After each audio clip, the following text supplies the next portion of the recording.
আছে তো? কেন, তুমি কি কুইন এলিজাবেথ? তা নয়, তবে আপনার মাথা ঘোরানোর কথা। কাকে থ্রেট করতে আসছেন দেখেন। বলেই প্রিয়া একটানে মাস্কটা খুলে ফেললো। শিহাব লাফ দিয়ে বাইকে বসে পড়লো। কি হলো আঙ্কেল, ভয় পেলেন? সে এসব কি বলো? আর ওই সোহানের 12টা আমি বাজাচ্ছি আমাকে দিয়েই আমার হবু বউকে থ্রেট দেও না আঙ্কেল। শিহাব বুকের বাম পাশে হাত রেখে বলল, উফ আল্লাহ, বুক মোচড় দেয়। প্লিজ আঙ্কেল ডেকো না, হার্ট অ্যাটাক করে মরেই যাব। বেশ, তবে মামা ডাকি কেমন? এভাবে আহত নিহত কেন করছো প্রিয়া? বেশ, তবে মামা ডাকি কেমন? এভাবে আহত নিহত কেন করছো প্রিয়া? আমি কি করলাম মামু? শেষ, আমি শেষ। ওরে তোরা কে কই আছিস, আমাকে হসপিটালে নিয়ে চল, পোস্টমর্টম করতে হবে। তখন রিপোর্টে স্পষ্ট আসবে প্রিয়ার কথার আঘাতে শিহাবের মৃত্যু। বিয়ের আগে বিধবা হলে তখন বুঝবে মজা। পাগল। বলেই প্রিয়া কলেজে চলে গেল। ফাহাদ প্রিয়ার কোলে মাথা রেখে বেমালুম ঘুমাচ্ছে। প্রিয়া হেসে দিল। কাকে শোনাচ্ছে তার অতীতের কথা? প্রিয়া ফাহাদের মাথায় আলতো করে হাত বুলিয়ে ডাকলো, শুনছেন? ফাহাদের কোনো সারা শব্দ পাওয়া গেল না। প্রিয়া আবার ডাকলো, আপনি ঘুমাচ্ছেন? ফাহাদ এবার একটু নড়ে চড়ে উঠল। ঘুম চড়ানো কণ্ঠে বলল, না না, তুমি বলো, আমি শুনছি। আপনার ঘুম পেয়েছে? আপনি বাড়ি যান। না, আমি তোমার কাছেই থাকবো, তুমি বলো। খুব বেশি ঘুম পেলে ভাইয়ের রুমে গিয়ে ঘুমান। ফাহাদ এবারও কোনো সারা শব্দ করলো না, আবার ঘুমিয়ে পড়েছে। প্রিয়া আর ডাকলো না, ঘুমাক। আজ এমনিতেও প্রিয়ার আর ঘুম আসবে না। পুরনো ক্ষত যে জেগে উঠেছে, কিন্তু যাকে শোনানোর জন্য এত আয়োজন, সেই তো গভীর ঘুমে আচ্ছন্ন। আচ্ছা, ফাহাদ কেন ওর অতীত শুনতে চায় না? কেন সিরিয়াস হয় না? এর উত্তর ভেবে পায় না প্রিয়া। সাদের রেলিং এর কাছে লম্বা সরু একটা বেঞ্চ পাতা আছে, ওটার উপরই প্রিয়া বসে আছে। আর ফাহাদ প্রিয়ার কোলে মাথা রেখে গুটি সুটি মেরে ঘুমিয়ে আছে।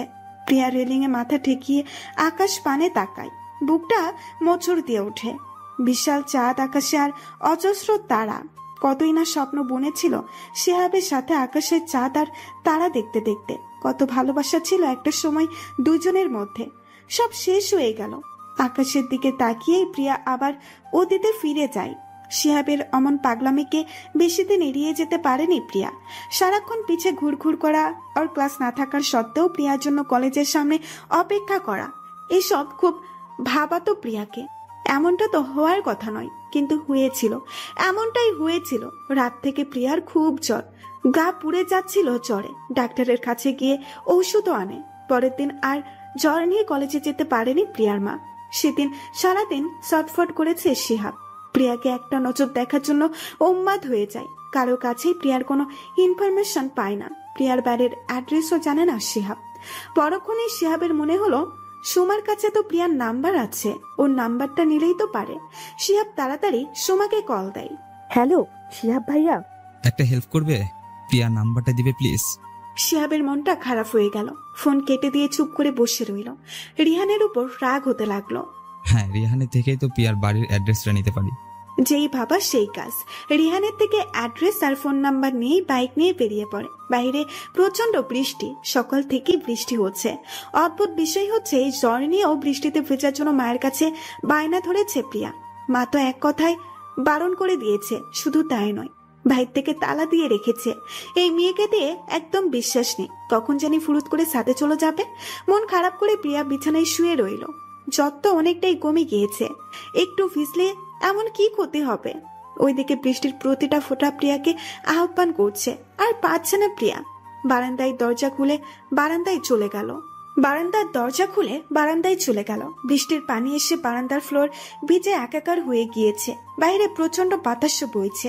বারান্দার গ্রিল ধরে চোখ বন্ধ করে বৃষ্টির স্বাদ নিচ্ছে। বৃষ্টির ফোঁটা পড়ে প্রিয়ার চোখ মুখ ভিজিয়ে দিচ্ছে। অচমকা চোখ খুলে তাকাতেই প্রিয়া ভয় পেয়ে যায়। রাতের বেলায় বাড়ির সামনে ভূত আসলো নাকি? প্রিয়া ভালো করে তাকিয়ে দেখলো নিচে শিহাব দাঁড়িয়ে হাত নাড়ছে আর কি যেন বলছে। কথা শোনা যাচ্ছে না, তবে শিহাবকে ল্যাম্প পোস্টের আলোয় দেখা যাচ্ছে। প্রিয়া মনে মনে ভাবে, এই ছেলেকে পাগল নাকি? আমার বাড়ির সামনে কি করছে? তাও আবার। শিহাব হাতের ইশারায় কি যেন বুঝাচ্ছে। প্রিয়া ঠিক বুঝতে পারলো না। ভালো করে হাতের ইশারা লক্ষ্য করতেই বুঝতে পারলো শিহাব ফোনের কথা বলছে। প্রিয়া তৎক্ষণাৎ রুমে এসে ফোন খুঁজতে লাগলো। কাজের সময় কোথায় যে যায় ফোন। সারা বিছানা খোঁজার পর ফোন পেল। 38টা মিস কল, তাও আননোন নাম্বার থেকে। নিশ্চয়ই শিহাব কল করেছে। প্রিয়া অবাক হলো। বাড়ির লোকজন ছাড়া আর গুটি কয়েক ফ্রেন্ড ছাড়া কেউ প্রিয়াকে ফোন দেয় না। এতবার তো নয়ই। প্রিয়ার মনে কেমন জানি ভালো লাগা শুরু করে। ভাবনার ঘোর কাটার আগেই শিহাব আবার ফোন দেয়। রিসিভ করবে নাকি করবে না ভেবে রিসিভ করেই ফেললো। প্রিয়া চুপ করে আছে, হার্টবিট কেমন যেন বেড়ে যাচ্ছে। উপাস থেকে শিহাব বলল, প্রিয়া? প্রিয়া চুপ। প্রিয়া শুনছো তুমি? হ্যালো হ্যালো, শুনছো তুমি? হ্যাঁ শুনছি। তুমি এত স্বার্থপর কেন প্রিয়া? কি করেছি আমি? আজ কলেজে এলে না কেন? জানো কত কষ্ট হচ্ছিল আজ তোমায় না দেখতে পেয়ে। মনে হচ্ছিল দম আটকে মরে যাব। একদিন কলেজ যাইনি তাতে এই অবস্থা? একদিন কি কথা, আমি এক সেকেন্ডও তোমায় ছাড়া থাকতে পারবো না। অনেক ভালোবাসি তোমায়। কিন্তু আমি তো আপনাকে ভালোবাসি না। তোমার বাসতে হবে না, আমি একাই ভালোবাসবো। পাগলামো বাদ দিয়ে এখন বাসায় যান। না, তুমি বারান্দায় আসো, তোমাকে দেখবো। পারবো না। কেন? আমি তো আপনাকে ভালোবাসি না, তাহলে কেন শুনবো আপনার কথা? তুমি কি আমায় সত্যি ভালোবাসো না প্রিয়া? না। আচ্ছা বেশ, আজ আমি সারা রাত তোমার বাড়ির সামনে বৃষ্টিতে ভিজবো। প্রিয়াকে আর কিছু বলার সুযোগ না দিয়ে শিহাব ফোনটা কেটে দেয়। প্রিয়া কল ব্যাক করে কিন্তু শিহাব রিসিভ করে না। প্রিয়া বারান্দায় গিয়ে হাতের ইশারায় চলে যেতে বলে কিন্তু শিহাব সে কথার পাত্তা না দিয়ে অন্য পাশে মুখ ঘুরিয়ে দাঁড়িয়ে আছে। প্রিয়া রাগে গসগস করতে করতে রুমে এসে পড়ে। কাঁথা গায়ে চড়াতে চড়াতে আপন মনেই বলে, যা ইচ্ছে করুক, আমার কি তাতে? যখন ঠান্ডা লাগবে তখন একাই চলে যাবে। এসব উটকো ঝামেলায় একদম জড়ানো যাবে না। সেদে সেদে বাস খাওয়ার কোনো মানেই হয় না। সকালবেলা ঘুম ভাঙতেই প্রিয়া আর মোড়া ভাঙলো। রাতের কথা মনে পড়ায় দৌড়ে বারান্দায় গেল কিন্তু শিহাবকে দেখতে পেল না। আজ অনেকটাই সুস্থ প্রিয়া, তাই মায়ের বারণ না শুনে প্রিয়া কলেজে গেল। কলেজে গিয়েই প্রিয়া চমকে গেল, আজ কোথাও শিহাবকে দেখতে পেল না। প্রিয়ার তো খুশি হওয়ার কথা কিন্তু মনের এক কোথাও যেন শূন্যতা বিরাজ করছে। তবে কি প্রিয়া শিহাবকে ভালোবেসে ফেলেছে? প্রিয়া আর কোনো কিছু না ভেবেই রাজি হয়ে যায়। হাজার হোক ওর জন্যই তো শিহাব আজ অসুস্থ। ছোট্ট একটা ম্যাচের সামনে এসে দাঁড়ায় ওরা। প্রিয়া বাড়িটা দেখে থমকে যায়। ব্যাচেলার বাড়ি, সব ছেলে মানুষ। প্রিয়ার কি যাওয়া ঠিক হবে? যদি কোনো ক্ষতি করে ফেলে? ছেলেদের দিয়ে তো একদম ভরসা নেই। বলতে বলতেই দরজার সামনে কয়েকটা মেয়ে এসে দাঁড়ায়। প্রিয়া স্বস্তির একটা নিঃশ্বাস নিল। যেতে যেতে বলল, উনি মেসে থাকে কেন? ভেতরে গিয়ে দেখলো ছোট্ট একটা খাট পাতা আছে। খাটের পাশেই পড়ার টেবিল, জামা কাপড় রাখার জন্য একটা ছোট্ট টলি আর মাথার উপরে একটা সিলিং ফ্যান। ঘরটা বেশ পরিপাটি বলা চলে। শিহাব বিছানায় শুয়ে আছে। প্রিয়া রুমে যেতেই সবাই বাহিরে গেল। প্রিয়ার খুব ভয় করছিল এভাবে একা ঘরে শিহাবের সাথে যদি কোনো অঘটন ঘটে।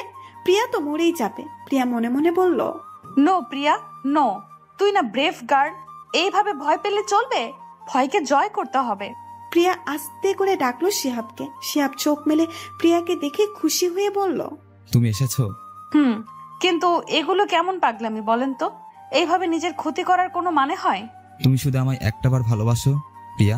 ভালোবাসা কি জোর করেই হয়? আমার ভালোবাসা আসে না।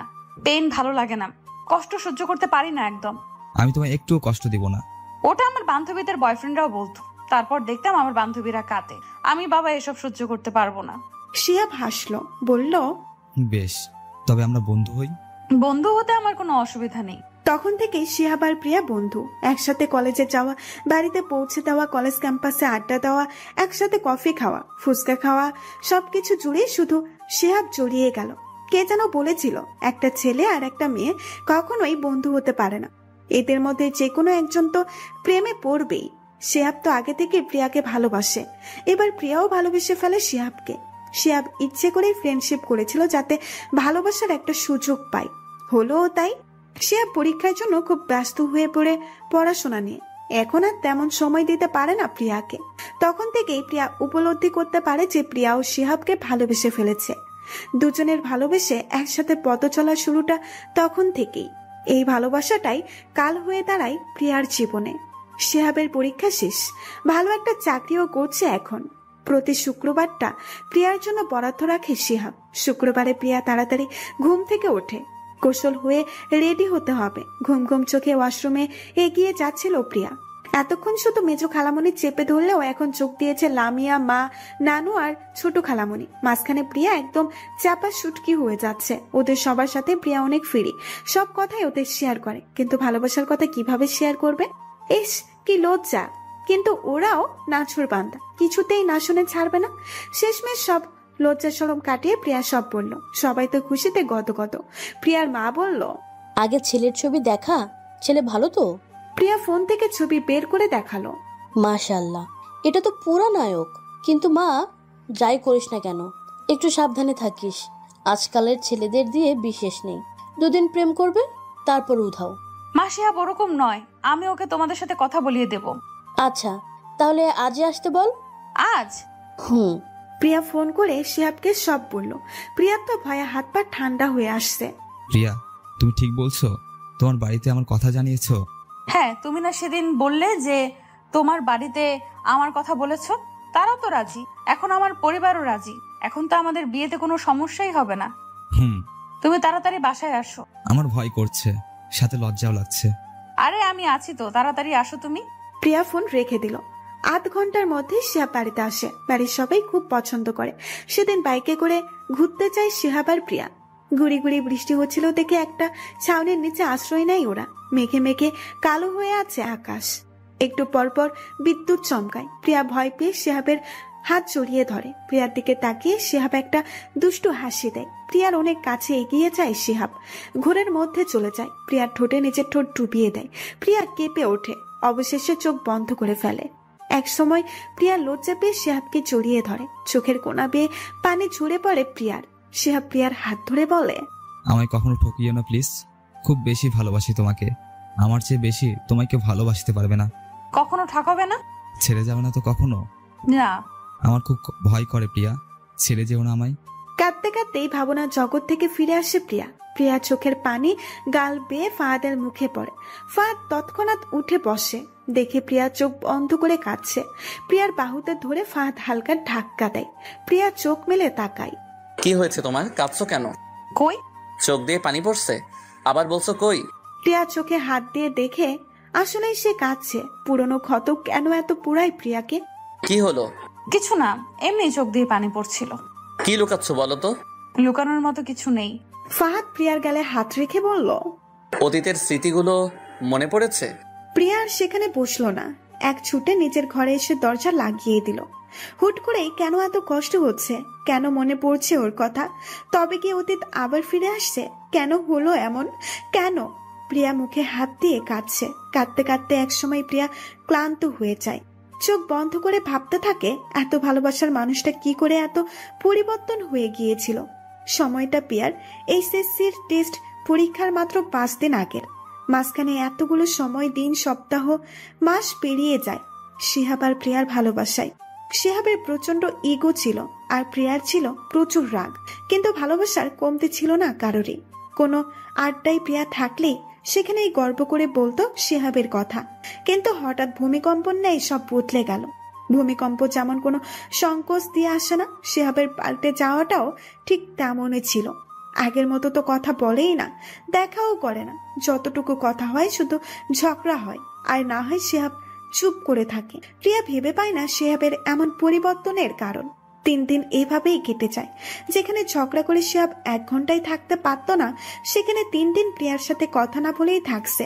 প্রিয়াকে ইগনোর করছে। শিহাবের এমন আচরণ প্রিয়া কিছুতেই মেনে নিতে পারে না। একা একাই কেঁদে কেটে বুক ভাসায়। ঠিক মতো খায় না, গোসল করে না, একদম পাগল প্রায় অবস্থা। কলেজে গিয়েও কাঁদতে থাকে।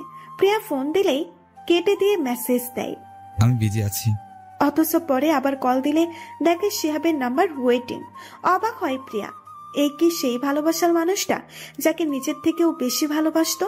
কলেজে গিয়ে মনমরা হয়ে বসে আছে। বারবার ফোনে ট্রাই করছে শিহাবকে, বাট নো রেসপন্স। মেসেজেরও কোনো রিপ্লাই নেই। স্যারের কোনো লেক্সেরও মাথায় ঢুকছে না। মেসেঞ্জারে গিয়ে শিহাবকে অ্যাক্টিভ পাই। মেসেজ করে, কেমন আছো তুমি? সিন করে না মেসেজ। জান, কথা বলো না কেন? কি করেছি আমি? কেন এমন করছো আমার সাথে? আকুতি মিনতি করে একটাবার কথা বলতে চাই প্রিয়া। শিহাব রিপ্লাই করে, চেষ্টা করব। প্লিজ জান, একটাবার কথা বলো আমার সাথে।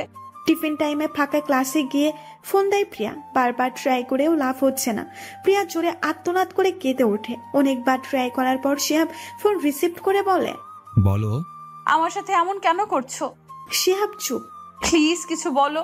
আমি একটু সমস্যায় আছি প্রিয়া। কেমন সমস্যা যেটা আমাকে বলা যায় না? তোমাকে বললে তুমি কষ্ট পাবে। কষ্ট তো তুমি এখনো কম দিচ্ছ না। বাড়ি থেকে আমার বিয়ের কথা বলছে। প্রিয়ার বুকে মোচড় দিয়ে ওঠে। বিয়ের কথা? তো এখানে সমস্যার কি আছে? তুমি না বলেছিলে তোমার বাড়ির সবাই জানে আমার কথা, মেনেও নাকি নিয়েছে? তখন মেনে নিয়েছিল, এখন নিচ্ছে না। বাবা অন্য জায়গায় মেয়ে দেখতে চাইছে। এসব তুমি কি বলছো শিহাব? তুমি কি জানো তুমি কি বলছো? কেন মেনে নেবে না তারা? তখন মেনে নিয়েছিল, এখন নিচ্ছে না। বাবা অন্য জায়গায় মেয়ে দেখতে চাইছে। আমার মাথা কাজ করছে না। প্রিয়া কোনো কিছু না ভেবেই বলে ফেললো, আমি করব না, আমি পড়াশোনা করব না। তোমার জন্য আমি আমার স্বপ্ন স্যাক্রিফাইস করতে রাজি আছি, তবু প্লিজ আমায় ছেড়ে যেও না। দেখছি দেখছি, এরপর তুমি কি বলছো দেখছি। প্রিয়া ফুপিয়ে ফুপিয়ে কাঁদে। উপাস থেকে শিহাব ফোন কেটে দেয়। প্রিয়ার অঝোর চোখের পানি শিহাবের হৃদয় স্পর্শ করতে পারছে না। শিহাব কিছুই ক্লিয়ার করে বলছে না, সবকিছুই রাহার সাথে শেয়ার করে ফোন দিয়ে। সব শুনে রাহা বেশ রেগে যায়। এমন করার তো কোনো মানে নেই, কিছু তো একটা ক্লিয়ার করে বলতে পারে। প্রিয়া ফুপিয়ে ফুপিয়ে কেঁদে চলেছে। ফোনের উপাস থেকে রাহা বলল, একটা সময় আমরা যখন কষ্টে কাঁদতাম তখন তুই আমাদের বুঝাতি, হাসাতি, আর আজ এভাবে ভেঙে পড়ছিস। তুই না অনেক শক্ত মনের মেয়ে, এভাবে কাঁদিস না প্লিজ। আমারও এমন একটা সমস্যা যে তোর কাছে গিয়ে যে তোকে বুকে জড়িয়ে নেব সেটার উপর পারছি না। আমার শাশুড়ি খুব অসুস্থ। প্রিয়া কাঁদতে কাঁদতে বলল, আমি কি করব কিছুই বুঝতে পারছি না রাহা। শোন, তুই আজ ফোন দিয়ে ক্লিয়ারলি জিজ্ঞেস করবি সে কি চায়। হয় সারা জীবনের মতো একসাথে থাকবে, নয়তো ছেড়ে দিবে। এভাবে ঝুলিয়ে রাখার তো কোনো মানে হয় না। রাহা আরো অনেক কিছু বুঝালো। প্রিয়া ও সিদ্ধান্ত নিল যা হবার আজই হবে। ফোনের অপর পাশ থেকে ফোন দিতে থাকে, কিন্তু রিসিভ করে না শিহাব, সাথে মেসেজও দেয়। প্লিজ শিহাব ফোনটা ধরো, তোমার সাথে ইম্পর্টেন্ট কথা আছে। মেসেজ সিন করে কিন্তু রিপ্লাই করে না। প্রিয়া আরো মেসেজ দেয়, সাথে ফোনও দিতে থাকে। প্রিয়া ভেবে পায় না যে ছেলে প্রিয়ার একটা ফোন কলের আশায় চাতক পাখির মতো বসে থাকতো, সেই ছেলে এখন পুরো দমে প্রিয়াকে ইগনোর করছে। তবে কি শিহাবের ভালোবাসা পুরোটাই নাটক ছিল? ভাবতে পারছে না প্রিয়া। অপর পাশ থেকে শিহাবের রিপ্লাই আসে, আমি অফিসে ব্যস্ত আছি। একটা বার কথা বলবো। অবশেষে শিহাব, তুমি এমন কেন করছো শিহাব? আমায় নিয়ে যে সমস্যা সেটা আমি সমাধান করেই দিলাম, আমি পড়বো না। তাহলে আর কিসের সমস্যা বলো? কেন ইগনোর করছো আমায়? আমি বুঝতেছি না আমি কি করব। এরকম ভাবলে সিনি উত্তর দিও না শিহাব, তোমাকে ছাড়া আমি থাকতে পারবো না। প্লিজ আমায় ছেড়ে যেও না। কেন বুঝো না আমি তোমায় কতটা ভালোবাসি? কথাগুলো বলতে বলতেই প্রিয়া কেঁদে দেয়। কান্না করো না প্লিজ, আমি দেখি কি করতে পারি। তোমার কথা সব ছন্ন ছাড়া। তুমি সত্যিই আমায় ভালোবাসো তো, নাকি সবটা নাটক ছিল? ভালোবাসি আমি। কেমন ভালোবাসা এটা, যেখানে দিনের পর দিন তুমি আমায় কষ্ট দিচ্ছ, ইগনোর করছো? কি করব আমি জানি না। সেই এক কথা, ভালোবাসি অনেক শিহাব। আমি পরে ফোন দিচ্ছি, বস আসতেছে। শিহাব ফোনটা রেখে দিল। প্রিয়া ফ্লোরে বসেই জোরে জোরে কান্না শুরু করলো। বাড়িতে কেউ নেই, লামিয়া আর মা ওর নানির বাসায় গেছে, বাবা অফিসে। পুরো বাড়িতে প্রিয়া একা। কষ্টে দম আটকে আসছে প্রিয়ার। আবারও ডায়াল করে শিহাবের নাম্বারে। এবার কল ওয়েটিং। কষ্টে বুকটা ফেটে যাচ্ছিল। শিহাবের বন্ধুকে ফোন দিয়েও কিছুই জানতে পারে না প্রিয়া। অসহায় হয়ে পড়ে। শেষমেশ শিহাবকে মেসেজ করে। মেসেজটা সেন্ড করে খাটের সাথে হেলান দিয়ে বসে চোখের পানি ঝরায়। প্রিয়ার বিশ্বাস শিহাব প্রিয়াকে ভালোবাসে, চাই শিহাব নিশ্চয়ই প্রিয়াকে ছেড়ে দিবে না। ফোনের মেসেজ টোন বেঁচে ওঠে। শিহাবের মেসেজ।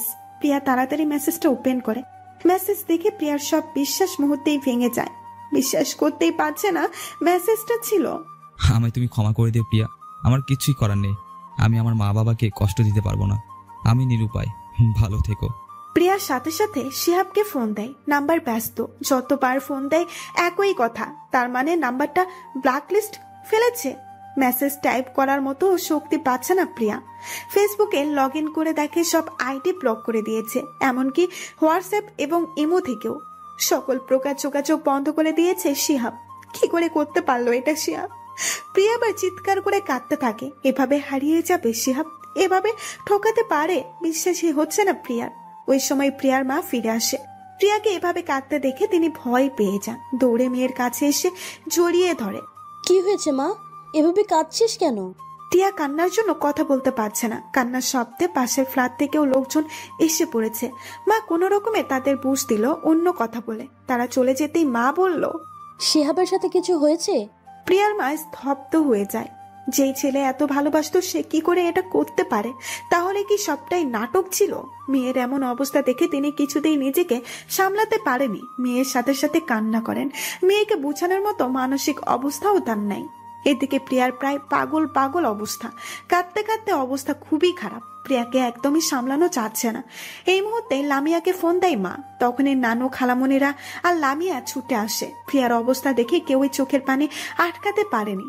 এভাবে কেউ ভালোবাসতে পারে সেটা প্রিয়াকে না দেখলে কেউ জানতোই না। প্রিয়ার কান্নায় মনে হচ্ছে আকাশ পাতাল এক হয়ে যাচ্ছে। সে রাতে আর প্রিয়াকে জোর করেও খাওয়াতে পারেনি কেউ। কি করে খাবে প্রিয়া? ভালোবাসার মানুষটার কাছে যে খুব জঘন্যভাবে ঠকেছে, শিহাব ঠকিয়েছে, এটা কিছুতেই মেনে নিতে পারছে না প্রিয়া। বিছানায় শুয়ে শুয়ে কাঁদছে।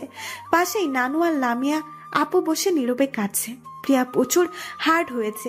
কখন কি পাগলামি করে বসে বলা যায় না। হয়তো নিজেরই কোনো ক্ষতি করে ফেলবে, তাই কেউ প্রিয়াকে একা ছাড়েনি। সেই দিনই প্রিয়ার বাবা সব জানতে পারেন, কিন্তু আদরের মেয়েকে কিছুই বলেননি। সারা রাত ওই দিন কেউ ঘুমায়নি। দিন যায় দিন আসে, প্রিয়ার খারাপ সময়গুলো আর যায় না। প্রিয়ার সবচেয়ে বড় সাপোর্ট হয়ে দাঁড়ায় ওর মা, তারপর পরিবার। এই সময়টাতে মানসিক সাপোর্ট সবচেয়ে বেশি দরকার। আর ফ্রেন্ডরাও ওকে প্রচুর সাপোর্ট করে, কিন্তু যে যাই বলুক না কেন প্রিয়ার অবাধ্য মন সেটা মানতে নারাজ। শিহাবের শূন্যতা কুড়ে কুড়ে খায় প্রিয়া। সবার মাঝে সবার এত বোঝানোর কথাও প্রিয়ার মনকে ধরে রাখতে পারে না। এদিকে মা প্রতিদিনই কাঁদে। চোখের সামনে মেয়ের এমন অবস্থা সহ্য করতে পারবে না কোনো মাই। কারো সাথেই কথা বলে না প্রিয়া। নামাজে বসে শুধু চোখের পানি ফেলে। এত কষ্ট কেন ভালোবাসায়? কেন এত বিরহ? টেস্ট পরীক্ষাও চলে আসে। এমন মানসিক অবস্থায় পরীক্ষা দেওয়া কঠিন। কোনো প্রিপারেশন নেই, কিন্তু পরিবারের দিকে তাকিয়ে পরীক্ষা দেয়। নিজের কষ্টগুলোকে লুকিয়ে সবার সাথে হেসে কথা বলার চেষ্টা করে। বুকের ভেতর পুরে ছাই হয়ে গেলেও মুখে মিথ্যা হাসি ফুটাতে ভোলেনি প্রিয়া। প্রিয়া ভাবে নিজের কষ্টের জন্য এতগুলো মানুষকে কষ্ট দিচ্ছে, মাকে কাঁদাচ্ছে, ঠকিয়েছে শিহাব, অথচ কষ্ট পাচ্ছে প্রিয়া আর ওর পরিবার। প্রিয়ার সিদ্ধান্ত নিল যত কষ্টই হোক আর কাউকে কষ্ট দেওয়া যাবে না। তাই বুকের কষ্টগুলো বুকে রেখেই সবার সামনে স্বাভাবিক থাকার চেষ্টা করে। নিখুঁত ভালো থাকার অভিনয় কেউ ধরতেও পারে না, কিন্তু রাত হলেই কষ্টগুলো আর আটকে থাকতে চাইতো না। চোখের পানি হয়ে বেরিয়ে আসতো। এমন কোনো রাত নেই যে রাতে ও কাঁদেনি। আর মাত্র 1 মাস বাকি আছে প্রিয়ার এইচএসসি পরীক্ষার। মাঝখানে অনেকগুলো দিন অতিবাহিত হয়ে যায় শিহাবের স্মৃতি আঁকড়ে ধরে। 1 ঘন্টা যে মানুষটার সাথে কথা না বলে থাকতে পারতো না, সেই মানুষটার সাথে এখন কথা না বলেই সময় কেটে যায়। প্রিয়ার ভেতর থেকে একটা দীর্ঘশ্বাস বেরিয়ে আসে। মানুষ বদলাতে সত্যি সময় লাগে না। গিরগিটিও মানুষের কাছে নিঃসন্দেহে হার মানবে। শিহাবের বন্ধু খবর দিল মার্চের 15 তারিখে শিহাবের বিয়ে। শিহাবের বিয়ে শুনে প্রিয়ার বুক মোচড় দিয়ে উঠল। মানতেই পারছে না কথাটা। আজ 11 তারিখ, তাহলে আর 4 দিন বাকি ওর বিয়ের। অসহনীয় ব্যথা হচ্ছে বুকে। আবার পাগলামি শুরু হয়ে যায়। যেই স্বপ্নগুলো প্রিয়াকে দেখাতো সেই স্বপ্নগুলো অন্য কাউকে নিয়ে পূরণ করবে। আবার সেই আগের মতো কান্নাকাটি শুরু করে দেয়। এবারের কষ্টটা আরো বেশি। নিজেই ভালোবাসার মানুষকে অন্য কারোর সাথে কেউই সহ্য করতে পারে না। সেখানে প্রিয়া পাগলের মতো ভালোবাসে শিহাবকে। প্রিয়ার কান্না মা কিছুতেই সহ্য করতে পারে না। তিনি আত্মনাদ করে কাঁদতে কাঁদতে বলেন, আল্লাহ, আমার মেয়েটাকে আর কত কষ্ট দিবা? ওই ছেলে তো দিব্যি সুখে আছে, তাহলে আমার মেয়েটার কেন এভাবে কষ্ট দিচ্ছ? ওর কষ্ট সহ্য করার ক্ষমতা দাও আল্লাহ। ওর সব কষ্ট তুমি আমায় দাও, তবু আমার মেয়েটাকে আর কাঁদাইও না। 14 তারিখ গায়ে হলুদের দিন শিহাব প্রিয়াকে ফোন দেয়। হ্যালো, ভালো আছেন? শিহাবের মুখে আপনি ডাক শুনে তাচ্ছিল্যের হাসি হাসলো প্রিয়া। উত্তরে বলল, যেমন রেখেছো। আমি জানি তোমার অনেক কষ্ট হচ্ছে, কিন্তু কি করতাম বলো? আমার যে কিচ্ছুই করার নেই। আজ তোমার গায়ে হলুদ না? খুব আনন্দ হচ্ছে তাই না? আমি জানি আমার কেমন লাগছে। মিথ্যে নাটক আর করো না প্লিজ। তুমি অনেক খুশি আমি জানি, অথচ আমার সামনে এমন ভাব ধরছো যে তুমি আমাকেই ভালোবাসো। কেন ঠকালে আমায় শিহাব? কি দোষ ছিল আমার? আমি তোমায় ঠকাইনি, আমি পরিস্থিতির শিকার। নিজের দোষগুলো আর পরিস্থিতির উপর চাপিয়ে দিও না। তোমার বউ নিশ্চয়ই অনেক সুন্দর। জানি না। বলো না। আমি তো। প্রিয়া নিঃশব্দে কাঁদছে। শিহাব সেটা বুঝতে পারছে। প্রিয়ার কথা গলায় দলা পাকিয়ে যাচ্ছে। ভাঙা ভাঙা গলায় বলল, তোমার অনেক কিছুই করার ছিল শিহাব, তুমি করনি। কারণ তুমি তো আমায় কখনো ভালোই বাসোনি। এভাবে না ঠকালেও হয়তো পারতে। যে স্বপ্নগুলো তুমি আমায় দেখিয়েছিলে সেই স্বপ্নগুলো কাল থেকে অন্য একটা মেয়ের সাথে পূরণ করবে। যেখানে আমার বউ সাজার কথা ছিল সেখানে অন্য একটা মেয়ে বউ সাজবে। যেই রাতটাকে ঘিরে আমাদের দুজনের স্বপ্ন ছিল সেই রাতের স্বপ্ন অন্য একটা মেয়ে পূরণ করবে। তোমার যেই হাতের স্পর্শ আমার পাওয়ার কথা ছিল সেই স্পর্শে অন্য মেয়ে মোহিত হবে। তবুও বলবো তুমি সুখী হও, আল্লাহ তোমাকে অনেক সুখী করুক। ভালো থেকো আমার ভালোবাসা। প্রিয়া ফোন কেটে বন্ধ করে দেয়, শব্দ করে কাঁদতে থাকে। আর বেঁচে থাকতে ইচ্ছে করছে না, একদমই না। যে জীবনে শিহাব নেই সেই জীবন রেখে কি হবে? মাথার উপর সিলিং ফ্যানটা ঘুরছে, একবার বিবেকে তাড়া দেয়। শিহাবের জন্য নিজের পরিবারকে কষ্ট দেবে? আবেগে বলে বেঁচে থাকতে শিহাব অন্য কারো হবে এটা কিছুতেই মানতে পারবে না। আবেগের তাড়নায় আর কষ্টে মায়ের একটা কাপড় নিয়ে ফ্যানের সাথে বাঁধে, গলায় কাপড় পেঁচিয়ে পায়ের নিচ থেকে সজোরে ধাক্কা দিয়ে টুলটা সরিয়ে দেয়। তখনই রুমে প্রবেশ করে প্রিয়ার বাবা আর লামিয়া। নিজের চোখে মেয়েকে এভাবে ঝুলে থাকতে দেখে তার শ্বাস রুদ্ধ হয়ে যায়। লামিয়ার সাথে সাথে চিৎকার দেয়। প্রিয়ার মা, খালামণি, নানুরা দৌড়ে আসে। প্রিয়া অতীত থেকে ফিরে আসে, সাথে সাথে চোখ মেলে তাকায়। অতীতের কষ্ট এখন প্রিয়ার গলা চেপে ধরেছে, গলাটা শুকিয়ে এসেছে। একটু পানি খাওয়া দরকার। ঘরে ওয়াটার বোতলে পানি নেই, তাই ভেতরের রুমে যেতে হবে। দরজা খুলতেই দেখে ফাহাদ দরজার পাশে হেলান দিয়ে দাঁড়িয়ে আছে। দেওয়াল ঘড়ির দিকে তাকিয়ে দেখে ভোর 4টা বাজে। একটু পরই মা রান্না করতে উঠবে, আর উনি এখানে ঘুমাচ্ছে। এই যে শুনছেন? একটাকেই ফাহাদ ধরপড়িয়ে উঠে। প্রিয়া 2 বাহু ঝাঁকিয়ে বলে, এই তুমি এভাবে চলে আসলে কেন? কি হয়েছে বলো? আমি কত ভয় পেয়েছি জানো?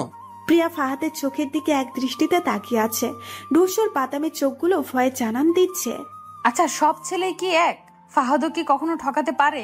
ভয় পেয়ে কি নিজেকে গুটিয়ে নিচ্ছে? সত্যি কি ভালোবাসা বলতে কিছু আছে? কি ভাবছো? কিছু না। বাড়ি যাবেন না? তাড়িয়ে দিচ্ছ? মোটেও না। বিয়েটা শুধু আগে করি, তারপর দেখিও পুরো শ্বশুর বাড়িটা কিভাবে দখল করে নেই। তখন তুমি তোমার শ্বশুর বাড়ি থাকবে আর আমি আমার শ্বশুর বাড়ি। ফাহাদের কথা শুনে প্রিয়া হেসে দেয়। ইস, এইভাবে হেসো না গো, বুকে লাগে আমার। আচ্ছা ঠিক আছে, এখন চলেন এগিয়ে দেই। মেইন দরজা পর্যন্ত যেতেই ফাহাদ থেমে যায়। আমার আর যেতে হবে না, রুমে গিয়ে ঘুমিয়ে পড়ো। ফাহাদ 2 পা এগিয়ে আবার ফিরে আসে। কিছু বলবেন? একটা কথা জিজ্ঞেস করি, শিওর? অতীতের মানুষটাকে এখনো ভালোবাসো? না। তবে কি ঘৃণা করো? তাও না। তাহলে? তাকে আমি ভালোবাসি না, ঘৃণাও করি না। তার প্রতি আমার সব অনুভূতি ফিকে হয়ে গেছে। তার উপর রাগ হয় না? না। কেন? আমি হলে তো মেরেই ফেলতাম। রাগ করবো কেন? আর আমি মারারই বা কে? যার যার শাস্তি সে সে পাবে। রিভেঞ্জ অফ নেচার বলতে একটা কথা আছে, জানেন তো? এটাই যথেষ্ট আমার জন্য। ফাহাদ প্রিয়ার গালে হাত রেখে বলল, অতীতগুলোকে আর হাতছানি দিতে দিও না, অনেক বেশি ভালোবাসি তোমাকে। প্রিয়া অফিসে গিয়েই ফাহাদের কাছে যায়, কিন্তু ফাহাদ প্রিয়াকে দেখেও না দেখার ফান করে রইল। ফাহাদের এমন ব্যবহারে প্রিয়া অবাক হয়, চোখ পিট পিট করে ফাহাদের দিকে তাকিয়ে বলে, আমার দিকে তাকাচ্ছেন না কেন? ফাহাদ হাতের কলমটা ঘুরাতে ঘুরাতে বলে, তুমি কি রানী ভিক্টোরিয়া? তোমাকে এত দেখার কি আছে বুঝলাম না। ফাহাদটা। প্রিয়া তেড়ে যায় ফাহাদের কাছে, 2 হাত দিয়ে গলা চেপে ধরে বলে, আমি কি কি আমি বলেন? প্রিয়ার হাত সরিয়ে ফাহাদ কাশতে কাশতে বলে, বাবারে, বউ তো নয় যেন অগ্নিকন্যা। জেনে শুনে আগুনে পা রাখলেন কেন শুনি? ফাহাদ প্রিয়াকে হাসকা টান দিয়ে নিজের কোলে বসায়। আরে আরে, কি করছেন? চুপ, তোমার ভালোবাসার আগুনে পুড়তে চাই, তাই জেনে শুনেই ভালোবেসেছি। পুরে যদি ছাই হয়ে যান? কবি বলেছেন, যেখানে দেখিবে ছাই উড়াইয়া দেখো তাই, পাইলেও পাইতে পারো অমূল্য রতন। ঠং? আমি কি সবার সাথে ঢং করি? আমি কি জানি? কে জানে? আপনি জানেন। আচ্ছা শোনো, কি? একটা সারপ্রাইজ আছে। কি সারপ্রাইজ? বলে দিলে কি সেটা সারপ্রাইজ থাকবে নাকি পাগলি? তাও তো ঠিক। চলো। কোথায়? সারপ্রাইজ দেখবে না নাকি কোলেই বসে থাকবে? শুধু তুমি কোলে থাকলেই হবে। একটা বাবু আনি, চলো। নির্লজ্জ। ফাহাদ হাসলো, প্রিয়ার চোখ ধরে বাহিরে নিয়ে যাচ্ছে। আরে কোথায় নিয়ে যাচ্ছেন? চলো তো তুমি। এক জায়গায় স্থির হয়ে দাঁড়িয়ে প্রিয়ার চোখ ছেড়ে দিল। সবকিছুই কেমন যেন ঝাপসা লাগছে। চোখ কসলিয়ে সামনে তাকাতেই প্রিয়া হা হয়ে যায়। পৃথা এসেছে। পৃথা প্রিয়াকে জড়িয়ে ধরলো। তোর হানিমুন শেষ পৃথা? সারা বছর কি হানিমুনে করে যাব? যা ফাজিল, তুই যে আজ থেকে অফিসে জয়েন করবি বলিসনি তো। তোকে কেন বলবো? তুই কি আমায় সব বলিস? আমি আবার কি লুকালাম? ডুবে ডুবে জল খাও, আর এখন বলো কি লুকালাম? পৃথার ইঙ্গিত বুঝতে পারে প্রিয়া, কান চুলকিয়ে বলে, আসলে মানে কি বলতো, আমি না তোর হানিমুনের সময় নষ্ট করতে চাইনি তো, তাই ফোনে বলিনি। বাট আমি ভেবেছিলাম পরে তোকে বলবো পাক্কা। হয়েছে হয়েছে, তোকে আর বলতে হবে না, স্যার আমায় সব বলেছে। রাগ করে না আমার পৃথা সোনা। আচ্ছা সর, আগে বল বিয়ে কবে করছিস? বিয়ের কথা শুনতেই প্রিয়ার মুখটা মলিন হয়ে যায়। যতদিন না ফাহাদের বাবা মেনে নিবে ততদিন তো বিয়েও করতে পারবে না। পৃথা হালকা ধাক্কা দিয়ে বলে, এমন চুপসে গেলে কেন? হ্যাঁ, খুব শীঘ্রই করব বিয়ে। কথার মাঝে প্যাসকেটে ফাহাদ বলে, আমি বুড়ো হয়ে গেলে তখন বিয়ে করবে? হ্যাঁ করব, তখন আপনি হবেন আমার বুড়ো বর। সবাই প্রিয়ার কথাই হেসে ফেলল। প্রতিদিনই ফাহাদ প্রিয়াকে বাড়িতে এগিয়ে দেয়, কিন্তু আজ আর্জেন্ট কাজ থাকায় অফিসের একটা গাড়িতে উঠিয়ে দিল। আজ অফিসেও ছুটি হয়েছে দেরি করে। মাঝ রাস্তায় হুট করেই গাড়ি খারাপ হয়ে যায়। বিপদের উপর বিপদ। হাত ঘড়িতে তাকিয়ে দেখে 11:39 বাজে। এত রাতে তো গাড়ি পাওয়াও মুশকিল। তাহলে এখন কি হবে? প্রিয়া ফাহাদকে ফোন দিল, কিন্তু ফোন সুইচ অফ। অদ্ভুত তো, আজ হচ্ছে কি এসব? এভাবে গাড়িতে বসে থাকতেও বুড়ি লাগছে, আবার ভয়ে বেরো হতে পারছে না। বলা তো চায় না মানুষরূপী পশু আবার কখন ছাপিয়ে পড়ে। এত সময় ধরেও কোনো গাড়ির হদিশ পেল না। কিছুক্ষণ পরে কিছু লোক হুড়মুড়িয়ে গাড়ির কাছে এলো, প্রিয়াকে টেনে হিঁচড়ে গাড়ি থেকে বের করলো।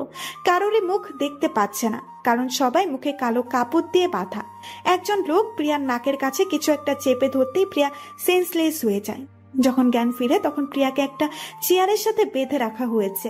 চারপাশে তাকিয়ে দেখে ওরা রাস্তায় আছে, দুই পাশে বড় ঘন জঙ্গল। এখানে মেরে ফেলে রাখলেও কেউ টেরি পাবে না, একদম মানব শূন্য জায়গা। প্রিয়া ফাঁকা ঢোক গেল, তবে কি আজই জীবনের শেষ দিন? প্রিয়ার সামনে একজন চেয়ারে পায়ের উপরে পা তুলে বসে আছে, হাতে ছুরি। প্রিয়া কাপা কাপা গলায় বলল, কে আপনি? লোকটি উত্তরে কিছু না বলে মুখের কালো কাপড়টা সরিয়ে ফেলে। প্রিয়া পুরো শকড হয়ে যায়। আপনি? লোকটা অট্র হাসিতে মেতে ওঠে। প্রিয়া ভয় পেয়ে যায়। লোকটি আর কেউ নয়, ফাহাদের বাবা। আঙ্কেল আপনি আপনি এটা করেছেন? কিডন্যাপ করেছেন আমায়? এছাড়া তো আমার আর কিছুই করা ছিল না মামনি। সেদিন তো ভালোভাবেই তোমায় বোঝালাম, কিন্তু তুমি তো বুঝলে না, তাই আর কি বাধ্য হলাম। ছি আঙ্কেল, এসব করে কি লাভ? ফাহাদের লাইফ থেকে আমার সরানোর জন্য এত কিছু। ওই কে আছিস, একে নিয়ে যা তো, আর কাজটা জলদি সেরে ফেল। প্রিয়া এবার প্রচন্ড ভয় পেয়ে যায়।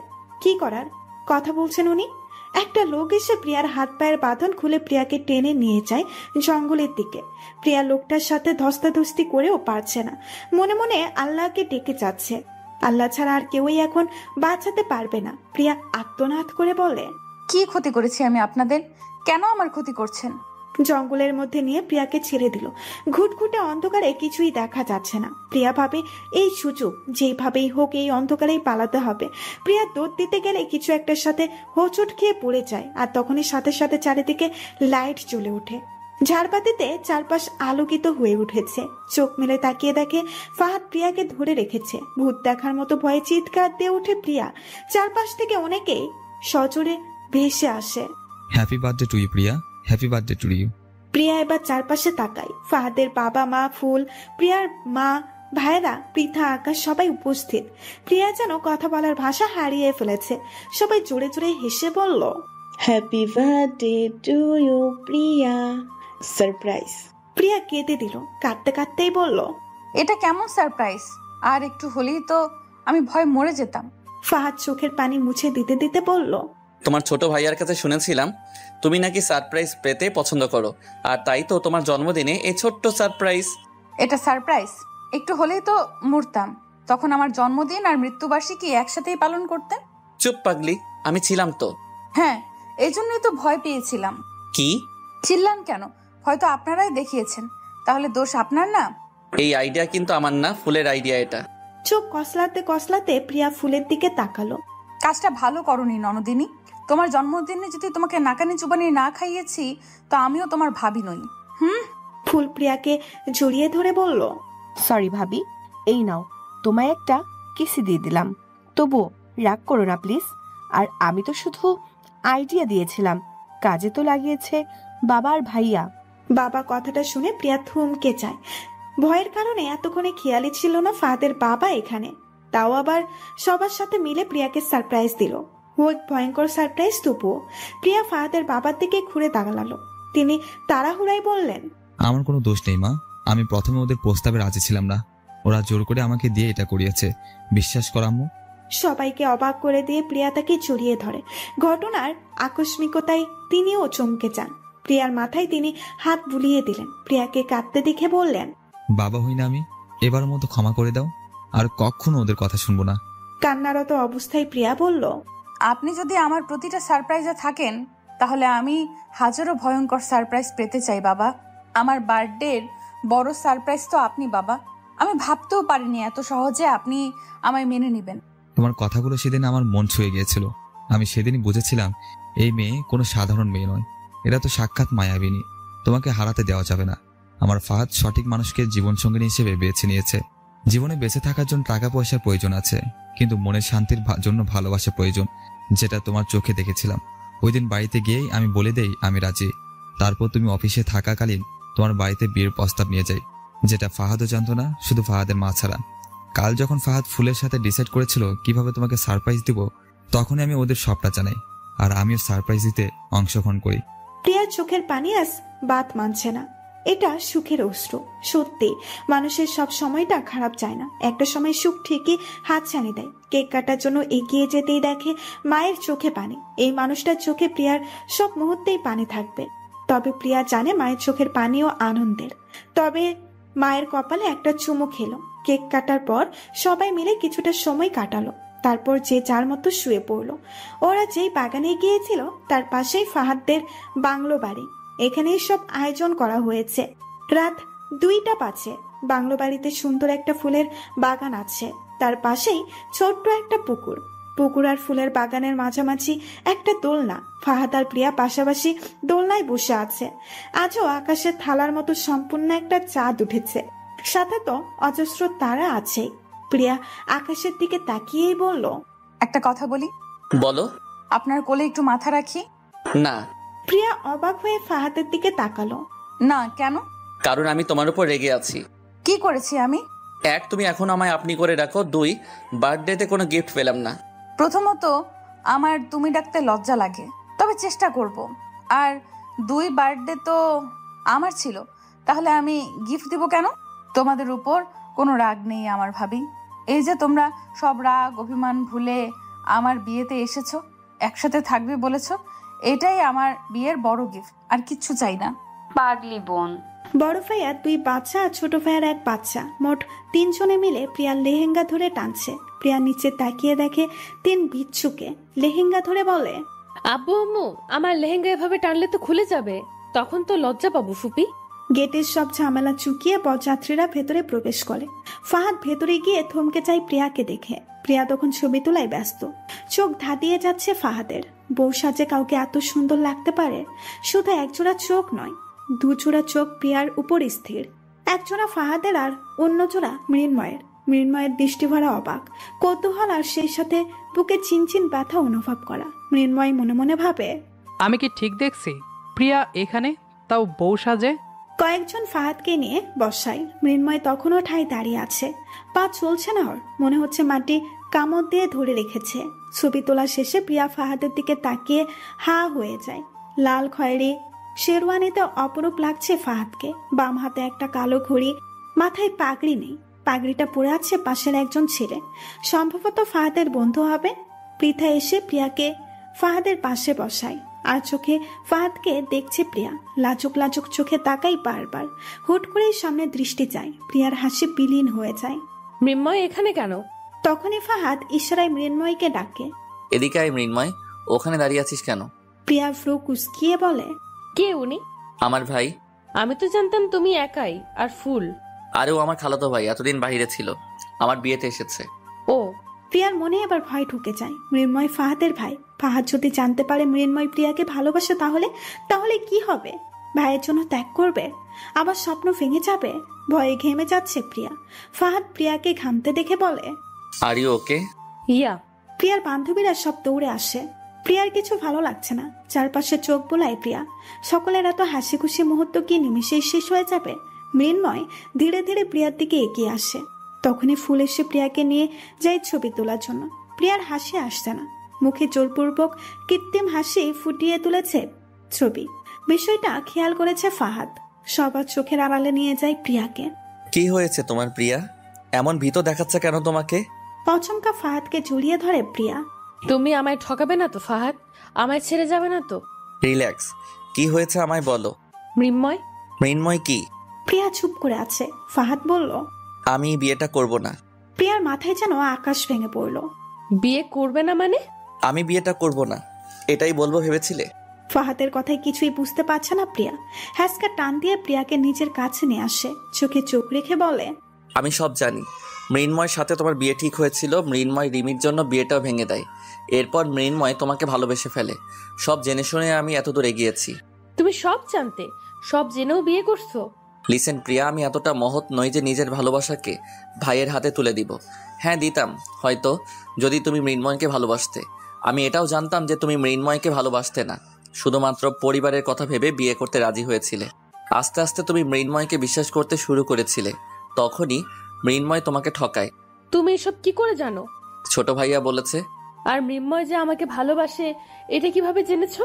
যেদিন মৃন্ময় প্রথম তোমাকে অফিসের এলাকায় দেখে, ওই দিন সন্ধ্যায় আমি আর মৃন্ময় রেস্টুরেন্টে খেতে গিয়েছিলাম। তোমার পিছু যখন আমরা নেই, তখন তোমায় পেছন থেকে দেখে চিনেছিলাম। বিশ্বাস করো, তখন এত কষ্ট হয়েছিল এটা ভেবে যে মৃন্ময় আর আমার ভালোবাসার মানুষটা একজনই। অনেকবার ভেবেছিলাম সরে যাব, কিন্তু মন বলল এই ভুল করিস না। তখন আমি সব ইনফরমেশন নিতে লাগলাম। এরপর যখন তোমার ভাইয়ার সাথে পরিচয় হয়, ভাইয়াকে সব খুলে বললাম। পরে ভাইয়া সব বলেছে। তাহলে আমার প্রথম অতীতের কথাও তুমি জানতে, এই জন্যই আমার কথাগুলো তখন শোনোনি? হ্যাঁ জানতাম, কিন্তু ওইগুলো ভাইয়া বলেনি। তোমার ডায়েরি পড়ে জেনেছি। প্রথম যেদিন তোমার ঘরে নানির সাথে বসে গল্প করি, সেদিনই টেবিলে তোমার ডায়েরি পাই এবং লুকিয়ে নিয়ে আসি বাসায়। বিশ্বাস করো, এত কেঁদেছি ডায়েরিটা পড়ে, যা বলে বোঝাতে পারবো না। আর ডায়েরিটা পড়ার পর থেকে তোমার প্রতি ভালোবাসা কয়েকশো গুণ বেড়ে যায়। মনে মনে এটাই প্রতিজ্ঞা নেই, তোমাকে কিছুতেই হারাতে দিব না। কি করে ছাড়বো বলো? ভালোবাসি তো খুব। প্রিয়া ফাহাদের বুকে মাথা রেখে নিঃশব্দে কাঁদে। সকল ভয় দূর হয়ে যায়। আসলে সবাই এক হয় না। ভুল মানুষের মাঝেও একজন সঠিক মানুষ আসে আমাদের জীবনে। হয়তো আমরা চিনি না, নয়তো দেরিতে চিনি। আর ফাহাদ সেই সঠিক মানুষটাই। ফাহাদের সাথে প্রিয়ার বিয়েটা খুব সুন্দরভাবে মিটে যায়। ধুমধাম করে বিয়ে হয়, কোনো কিছুরই কমতে ছিল না বিয়ের আয়োজনে। সবাই যখন খাওয়া দাওয়ায় ব্যস্ত, তখন মৃন্ময় প্রিয়ার কাছে আসে। প্রকৃতি কতটা নিষ্ঠুর প্রতিশোধ নাই, তাই না প্রিয়া? প্রিয়া মৃন্ময়ের দিকে উৎসুক দৃষ্টিতে তাকায়। মৃন্ময়ের চোখ মুখ লাল হয়ে আছে। না পাওয়ার কষ্টটা ভেতরে পুড়ে ছাই করে দিচ্ছে। মুখ দিয়ে কথা বের হচ্ছে না। কোনো রকমে বলল, শুধুমাত্র একটা ভুল আমার জীবনটাকে এলোমেলো করে দিল। সেদিন যদি রিমির কথায় গলে ওই ভুলটা না করতাম, তাহলে তোমায় পেতাম, তুমি আমার বউ হতে। কিন্তু প্রকৃতি কি প্রতিশোধটাই নিল দেখো, তোমাকে ভাইয়ের বউ বানিয়ে দিল। অন্য কাউকে বিয়ে করলেও হয়তো সহ্য করতে পারতাম, কিন্তু এই কষ্টটা অসহনীয় প্রিয়া। প্রকৃতির প্রতিশোধ খুব কঠিন। মিস্টার মৃন্ময়, একটা সঠিক সিদ্ধান্ত জীবনকে যেমন সুন্দর করতে পারে, তেমনি একটি ভুল সিদ্ধান্ত জীবনকে শেষও করে দিতে পারে। তাছাড়া আমার যা বলার সেদিনই বলে দিয়েছি, আজ আর নতুন করে কিছু বলার নেই। আমার ভালোবাসার মানুষটা ফাহাদি। না পাওয়ার কষ্ট সহ্য করা যায়, কিন্তু পেয়েও হারানোর কষ্ট সহ্য করা যায় না। আমি মনে করি আল্লাহ যা করে ভালোর জন্য করে। প্রিয়া আর কথা বাড়ায় না, সামনের দিকে এগিয়ে যায়। প্রিয়ার যাওয়ার দিকে একরাশ আফসোস নিয়ে তাকিয়ে থাকে মৃন্ময়। প্রিয়াকে একটা চেয়ারে টেনে বসাই দুলাভাই। বসো বসো, নিজের বিয়েতে নিজে খাবে না? বলেই এক লোকমা বিরিয়ানি প্রিয়ার মুখে তুলে দিল। আর ছোট ভাইয়া সেই মুহূর্তের ছবি তুলে নিল। জন্মদিনে পৌঁছাতে কাজে লাগবে পরে। দরজার সামনে দাঁড়িয়ে দুলাভাই ফাহাদকে বলে, বুঝলা ফাহাদ, বিড়ালের মতো ম্যামও করার আগেই বাসের ঘরে বিড়াল মেরে ফেলো। ফাহাদ কি বলল শোনা গেল না। প্রিয়া আড়ি পেতে শোনার চেষ্টা করছে। দুলাভাই আবার বলে, হাসো না মিয়া, আমার শালিকারে তো চিনো না, এমন নাকানি চুবানি খাওয়াইবো টেরও পাইবা না। দুলাভাইয়ের সাথে সাথে আকাশ সহ আরো অনেকেই হো হো করে হেসে দিল। শুধুমাত্র মৃন্ময় চুপ করে আছে। ওর এসবের ভেতরে একদমই থাকার ইচ্ছে ছিল না। সবার জোড়াজোড়িতেই বাসর ঘরের সামনে আসা। মৃন্ময়কে বেশ ভালো করেই দেখছে ফাহাদ। ফাহাদ ভাবে কষ্ট হওয়াটাই স্বাভাবিক। সবাই চলে যাওয়ার পর ফাহাদ রুমে ঢোকে। প্রিয়া তখন দরজার আড়ালে ছিল। অচমকা প্রিয়াকে দেখে ভয় পেয়ে যায়। ও মা গো! প্রিয়া ফাহাদের মুখ চেপে ধরে বলে, চুপ, এভাবে চেঁচাচ্ছ কেন? আমি কি চোর না ডাকাত? প্রিয়ার হাত সরিয়ে ফাহাদ বলে, তুমি এখানে কেন? শুনছিলাম। কি? তোমাদের কথা। দুলাভাই বিড়াল মারার কথা বললো কেন? নিরীহ বিড়ালের দোষ কি? ফাহাদ মিটমিট করে হাসছে। উত্তর না দিয়ে এমন চোরের মতো হাসছো কেন? চোররা এভাবে হাসে? এটাকে চোরামি হাসি বলে। আর কত রকম হাসি আছে। কথা ঘুরাচ্ছ কেন? কখন কথা ঘুরালাম? বিড়াল মারার কথায় ছিলাম আমরা। ও আচ্ছা, বিড়ালের তো অনেক দোষ, কোনটা রেখে কোনটা বলবো? যেগুলো মেইন সেগুলোই বলো। আচ্ছা বলছি, আসো। ফাহাদ প্রিয়াকে টেনে ড্রেসিং টেবিলের সামনে নিয়ে যায়, পেছন থেকে জড়িয়ে ধরে বলে, জানো বিড়ালটাকে না আমার মারতে ইচ্ছে করে না। তাহলে মেরো না। মারবই তো না, এত কিউট বিড়াল কেউ মারতে পারে নাকি? কোথায় সেই বিড়াল? আমি দেখব। দেখবে? হ্যাঁ। শিওর? পাক্কা শিওর। আচ্ছা, আয়নার দিকে তাকিয়ে দেখো, লাল লেহেঙ্গা পরা মেয়েটাই বিড়াল। প্রিয়া চোখগুলো বড় বড় করে বলে, কি আমি বিড়াল? ফাহাদের থেকে নিজেকে ছাড়িয়ে নিয়েই পিঠে কয়েক দফা কিল বসিয়ে দিল। ফাহাদ মার খেয়ে বলে, দুলাভাই ঠিকই বলেছিল, এই জন্যই বাসরাতে আগে বিড়াল মারা উচিত। এখন বিড়ালের হাতেই আমার মার খেতে হচ্ছে। আরো মার খাওয়ার ইচ্ছা আছে? না না, আমি আর তোমার ধারে কাছেও ঘেসছি না, আমি শুতে গেলাম। ফাহাদ বিছানার এক পাশে গিয়ে শুয়ে পড়ল, পিছু পিছু প্রিয়াও গেল। প্রিয়াকে দেখে ফাহাদ অন্য পাশে ঘুরে শুল আর মিটমিটে হাসে। পেছন থেকে প্রিয়া বলে, তোমার কি খুব লেগেছে?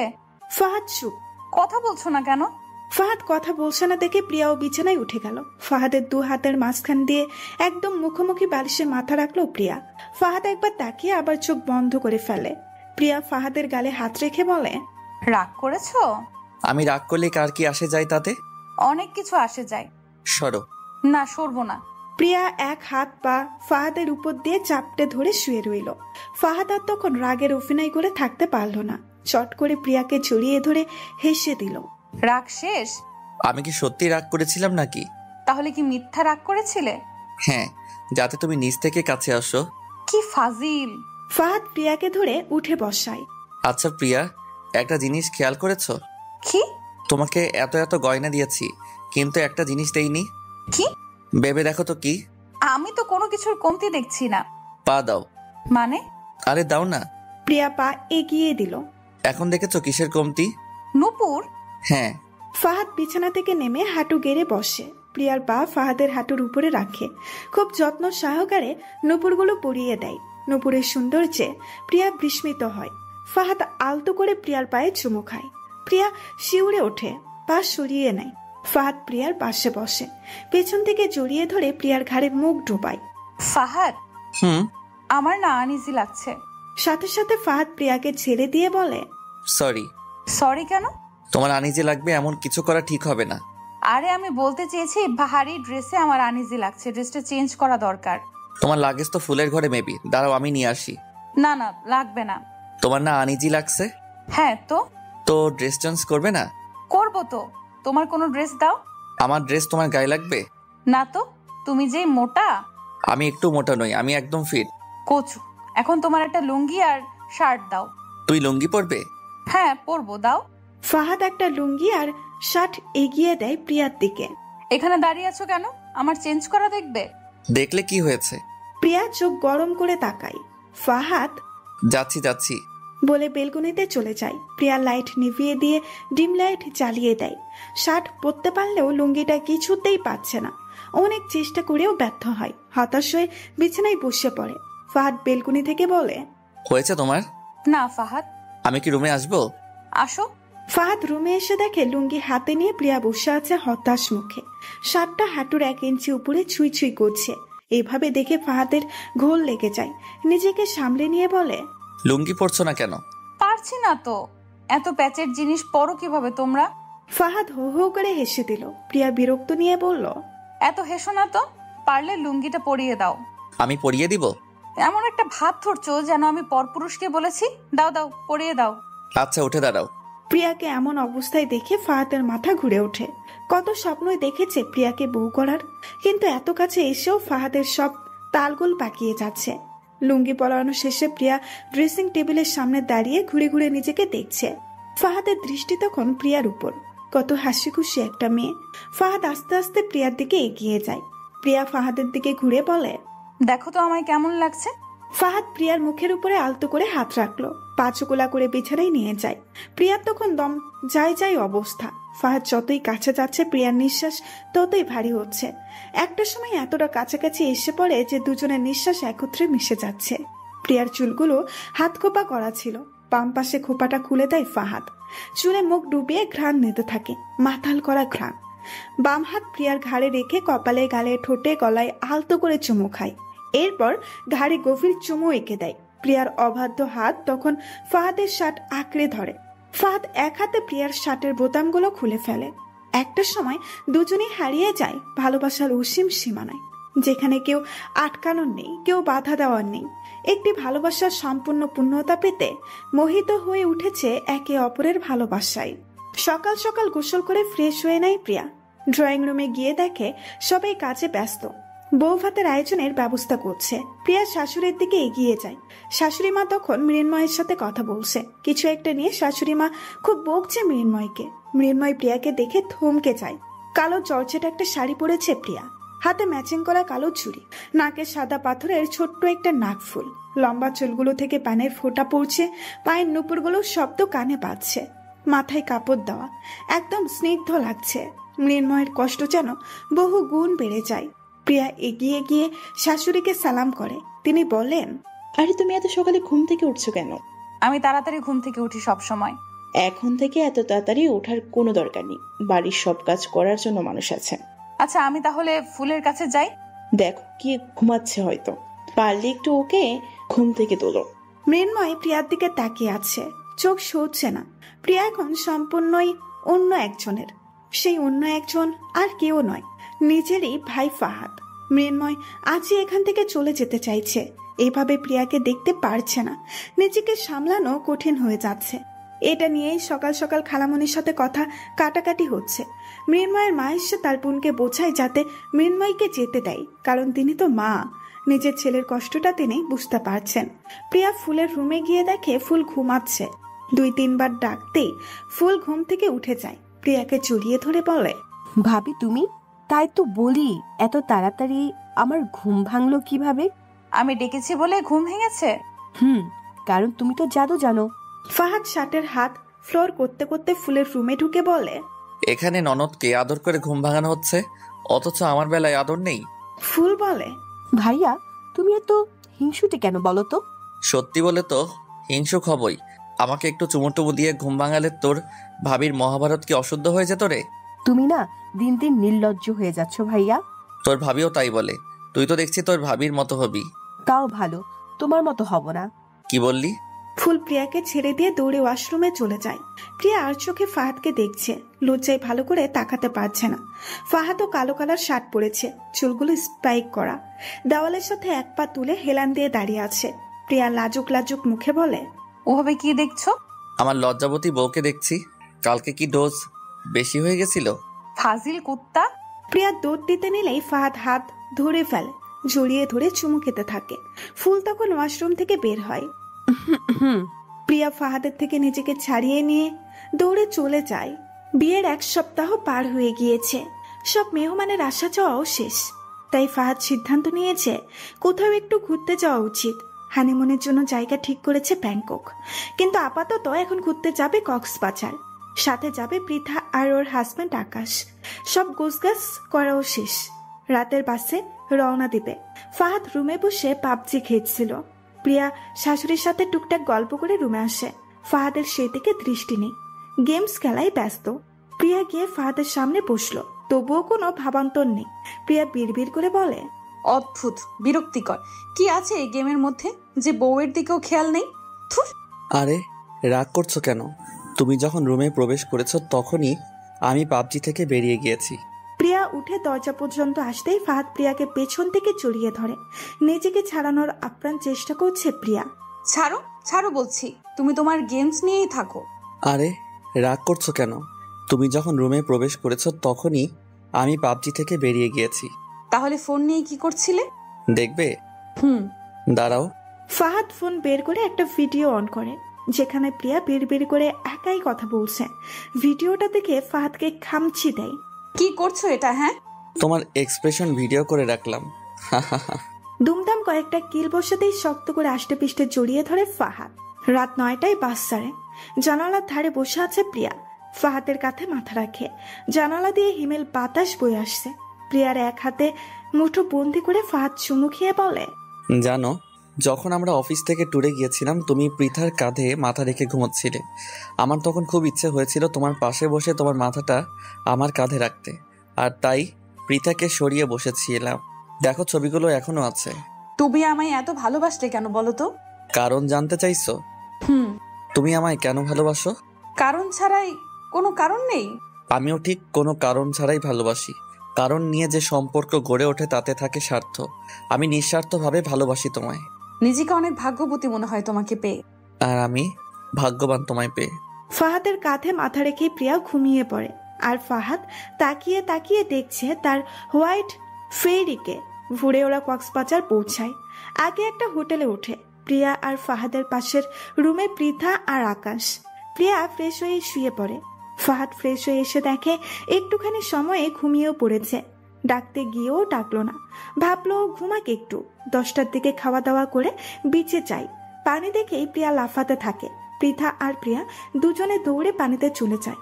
হাত ধরে দুজনেই ইচ্ছে মতো লাফাচ্ছে, হাসছে। আকাশ আর ফাহাদ দাঁড়িয়ে দাঁড়িয়ে দেখছে। সবাই মিলে অনেকটা সময় পানিতে কাটায়। প্রিয়া আর পৃথা তো কিছুতেই যেতে চাচ্ছে না পানি থেকে। অনেক কষ্টে বুঝিয়ে সুঝিয়ে হোটেলে নিয়ে এসেছে। বিচ থেকে আসার পরই ফাহাদ কিছুটা অসুস্থ হয়ে পড়ে, তাই দুপুরের খাবার খেয়ে ঘুমিয়ে পড়ে। বিকেলের দিকে প্রিয়াকে নিয়ে বিচে যায়, কারণ সূর্যাস্ত একদম মিস করা যাবে না। সূর্যাস্তের সময় ফটোশুট করছিল ওরা। এর মধ্যেই ফাহাদ বলল, তুমি পৃথা আর আকাশের সাথেই থেকো, আমি আসছি। কোথায় যাচ্ছ? ফাহাদ যেতে যেতেই বলল, আসছি 5 মিনিট। পৃথা আর আকাশ একসময় কাটাচ্ছিল বলে ওরা ওদের ডিস্টার্ব করেনি। ফুলকে ফোন দিল কথা বলার জন্য। ফুল ফোন রিসিভ করে বলে, আমার কিউট ভাবির তাহলে আমার কথা মনে পড়লো? এত সুইট ননদকে কি আর ভোলা যায়? কত যে মনে রেখেছো সারাদিন পর এখন কল করলে। বাবা, আমার সুইটি রাগ করেছে? অনেক রাগ করেছি। আচ্ছা, কি করলে রাগ ভাঙবে? আসার সময় অনেকগুলো আচার আর বাদাম নিয়ে আসবে, ওকে? আচ্ছা, সাথে আরো অনেক কিছুই নিয়ে আসবো। আমার লক্ষ্মী ভাবি। বাবা মা কেমন আছে? ভালো আছে। মা কোথায়? মা তো মায়ের ঘরে। ও ভাবি, তুমি কি এখন বিচে? হ্যাঁ, কেন? আমি হোয়াটসঅ্যাপে ভিডিও কল দিচ্ছি, তুমি আমাকে সানসেট দেখাও প্লিজ প্লিজ প্লিজ। আচ্ছা পাগলি। ভিডিও কলে সানসেট সহ আশেপাশের বিভিন্ন দৃশ্য দেখাচ্ছিল। ব্যাক ক্যামেরায় একজনের মুখ দেখে প্রিয়া থমকে যায়। এই আবছা আলোতেও মুখটা স্পষ্ট দেখছে প্রিয়া। শিহাব এত বছর পর শিহাবকে দেখে চিনতে একটুও কষ্ট হলো না। ভিডিও কলে ফুল অনেক কথাই বলছে, কিন্তু প্রিয়ার কানে কোনো কথাই যাচ্ছে না। শিহাব প্রিয়ার দিকে এগিয়ে আসছে। প্রিয়ার শরীর থরথর করে কাঁপছে। কাঁপা কাঁপা গলায় ফুলকে বলল, ফুল, আমি হোটেলে গিয়ে তোমায় কল দিচ্ছি। ওকে ভাবি। প্রিয়া ফোন কেটে দিয়ে এই হোটেলের পথে যায়। পেছন পেছন শিহাবও আসে। পেছন থেকে ডাক দেয়, প্রিয়া দাঁড়াও প্লিজ, একটা বার দাঁড়াও। শিহাব দৌড়ে প্রিয়ার সামনে গিয়ে দাঁড়ায়। একটু ঝুঁকে হাঁপাতে হাঁপাতে বলে, প্লিজ কিছু কথা বলবো। প্রিয়া এবার ভালো করে দেখছে শিহাবকে। আগের মতোই আছে, কিন্তু চেহারায় লাবণ্য নেই আগের মতো। কথা বলবে না প্রিয়া? তোমার সাথে কথা বলার কোনো ইচ্ছে নেই আমার। এটাই স্বাভাবিক, তবু একটু সময় দাও প্লিজ। সন্ধ্যা হয়ে গেছে, আমাকে যেতে হবে। তাহলে কাল সকালে প্লিজ। ভেবে দেখবো। ভেবে নয়, একটা বার প্লিজ। আচ্ছা ঠিক আছে। কাল সকাল 6টায় আমি এখানে অপেক্ষা করব। আসছি আমি। রাতে আর ঘুম আসলো না প্রিয়ার। জেগে জেগে ফাহাদকে দেখলো। ফাহাদের গালে হাত বুলিয়ে মনে মনে বলল, সরি ফাহাদ, তোমাকে না জানিয়েই যাচ্ছি। আমার অনেক কিছু বলার আছে শিহাবকে। সকাল সকাল ফ্রেশ হয়ে বেরিয়ে পড়ে প্রিয়া। বিচে গিয়ে দেখে শিহাব দাঁড়িয়ে আছে। প্রিয়াকে আসতে দেখেই শিহাব এগিয়ে আসে। হাসি হাসি মুখে বলে, গুড মর্নিং। মর্নিং। কেমন আছো? প্রিয়া একবার ফাহাদের দিকে তাকিয়ে চুপ করে রইল। অনেকক্ষণ পর বলল, ভাগ্য আমাদের কোথায় নিয়ে আসে, তাই না শিহাব? একটা সময় ছিল যখন আমি তোমার জন্য পাগল ছিলাম। একটা বার দেখা করার জন্য কত অনুনয় বিনয় করতাম, কিন্তু তখন তুমি আমার দিকে ফিরেও তাকাওনি। আর আজ শত রিকোয়েস্ট করে তুমি আমায় দেখা করতে রাজি করিয়েছো। শিহাব মাথা নিচু করে আছে। প্রিয়া বলল, এতগুলো বছর তোমার স্মৃতি থেকে পালিয়ে পালিয়ে বেরিয়েছি, কিন্তু মন কেন জানি চাইতো একটা বার তোমার সাথে দেখা হোক, শুধু একটা বার। তোমাকে আমার অনেক প্রশ্ন করার আছে, যেগুলোর উত্তর তুমি আমায় দাওনি তখন। এখন কি দিবে সেটার উত্তর? কেন করেছিলে আমার সাথে এমন? কেন ঠকিয়েছিলে আমায়? তোমার কোনো প্রশ্নের উত্তর নেই আমার কাছে প্রিয়া। কিন্তু আমি জানি আমি তোমার প্রতি অন্যায় করেছি। কাউকে ঠকিয়ে যে কেউ সুখী হতে পারে না সেটা আমি ভুলে গিয়েছিলাম, কিন্তু প্রকৃতি কিছুই ভুলেনি, কঠিন শাস্তি দিয়েছে আমায়। প্রিয়া একটা লম্বা শ্বাস নিয়ে বলল, তোমার বউ কেমন আছে? শিহাবের চোখগুলো ছলছল হয়ে গেল, গলা ধরে এসেছে। অনেক কিছু হয়ে গিয়েছে এর মধ্যে, আমি তোমায় ঠকাইনি। কি হয়েছে? আমার বিয়ের পর খুব ভালো মতোই চলছিল সময়গুলো, হাসাহাসি সুখ সবই ছিল। বিয়ের 6 মাস পর একদিন সংবাদ পেলাম আমার ওয়াইফ প্রেগনেন্ট। এত আনন্দের মধ্যেও আরেকটা আনন্দের খবর এলো, আরো বেশি ভালোবেসে ফেললাম ওকে। নাম কি তোমার ওয়াইফের? শোভা। বাহ, নামেরও তো খুব মিল। কোথায় সে? হোটেলে রেখে আসছো? না। তাহলে? শোভা যখন 3 মাসে প্রেগনেন্ট তখন বাথরুমে পা পিছলে পড়ে যায়, বাচ্চাটাকে বাঁচানো যায়নি। এরপর শোভা অনেক ভেঙে পড়ে, কারোর সাথে কোনো কথা বলে না, এমনকি আমার সাথেও না। তখন ডক্টর আর বাড়ির সবাই বলল শোভাকে নিয়ে যেন রাজশাহী থেকে ঢাকায় চলে আসি, ব্যস্ত শহরে ঘুরলে ফিরলে মনটা ভালো হয়ে যাবে। আমিও তাই করলাম, ঢাকায় একটা ফ্ল্যাট ভাড়া করলাম। অফিস থেকে এসে যতটা সময় পেতাম ওকে দিতাম। সত্যি বলতে অনেক ভালোবেসে ফেলেছিলাম ওকে। সময় পেলে ওকে নিয়ে ঘুরতে বেরোতাম। একটা সময় ও ধীরে ধীরে স্বাভাবিক হতে থাকে। ভাবলাম আবারও আগের মতো হ্যাপি হব আমরা, কিন্তু এমনটা হলো না। পাশের ফ্ল্যাটের এক ছেলের সাথে সবার সম্পর্ক হয়। 2 মাস পরেই ছেলেটার সাথেও পালিয়ে যায়, যাওয়ার আগে চিঠি লিখে যায়। কথাগুলো বলে শিহাব কাঁদছে। দ্বিতীয়বারের মতো শিহাবকে কাঁদতে দেখছে প্রিয়া। আগের বার কেঁদেছিল প্রিয়ার জন্যই, তবে সেটা ছিল অভিনয় মাত্র। কিন্তু এই কান্নাটা অভিনয় নয়, শিহাবের জন্য একটুও খারাপ লাগছে না প্রিয়া। রাস্তার একজন পথচারীও যদি প্রিয়াকে এই কথাগুলো বলতো তাহলে প্রিয়া শিওর যে কষ্টে কেঁদেই ফেলতো। কিন্তু এখন একটুও কষ্ট হচ্ছে না। প্রিয়া কি বলবে বা বলা উচিত বুঝতে পারছে না। শিহাব কিছুটা নিজেকে সামলে নিয়ে বলল, আমাকে ক্ষমা করে দাও প্রিয়া, আমি জানি এইসব দুজনের প্রতি দুজনের কাছে অফুরন্ত ভালোবাসা। সময় পেলেই একে অপরকে বলে তুমি আমার ভালোবাসা।